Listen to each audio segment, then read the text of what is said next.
Hello दर्शक नमस्ते सबैमा म कृष्ण कोलको तर्फबाट यति बेला जहाँबाट जसले हेर्दै हुनुहुन्छ उहाँहरूलाई मेरो एउटा सानो जानकारी। यो चाहिँ मेन हाइवे हो हैन। यो हाइवेमा तपाईको विभिन्न देशहरू जोडिएको छ। दुबई त हैन, युनाइटेड अरब इमिरेट्स हो। युए भनिन्छ। दुबई भन्ने एउटा सिटीको नाम हो। धेरै नेपालीहरूले दुबई भनेर चिन्नुहुन्छ यो देशलाई। तर खास गरी यो दुबई चाहिँ हैन, यो चाहिँ युए हो। छोटकरीमा युए, युनाइटेड अरब इमिरेट्स। र यो बाटो जुन छ हाइवे बाटो, यो चाहिँ Saudi, Qatar, Oman, Yemen, Bahrain, Kuwait सबैसँग जोडेको यो मेन हाइवे हो। यसबाट सामानहरू इम्पोर्ट एक्सपोर्ट भइरहन्छ। र अहिले हामी कामको सिलसिलामा चाहिँ यता यो 2 घण्टाको बाटो लगाएर रोइसतिर आएका थियौँ।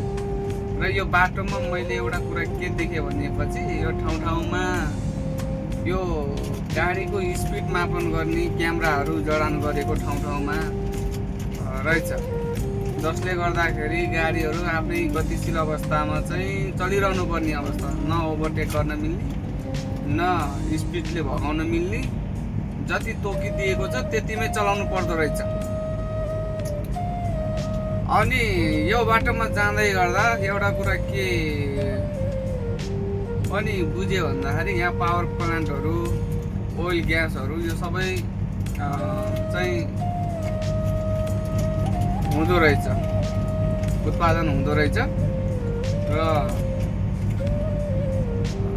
यो चाहिँ साउदीको, हामी बस्ने चाहिँ सिला, र यो साउदीको बोर्डर नजिक छ। युए र साउदीको बोर्डर नजिक चाहिँ हामीले काम गर्छौँ। बाँकी खबरहरू बाँकी भिडियोमा दिँदै गरौँला। अहिलेलाई धन्यवाद।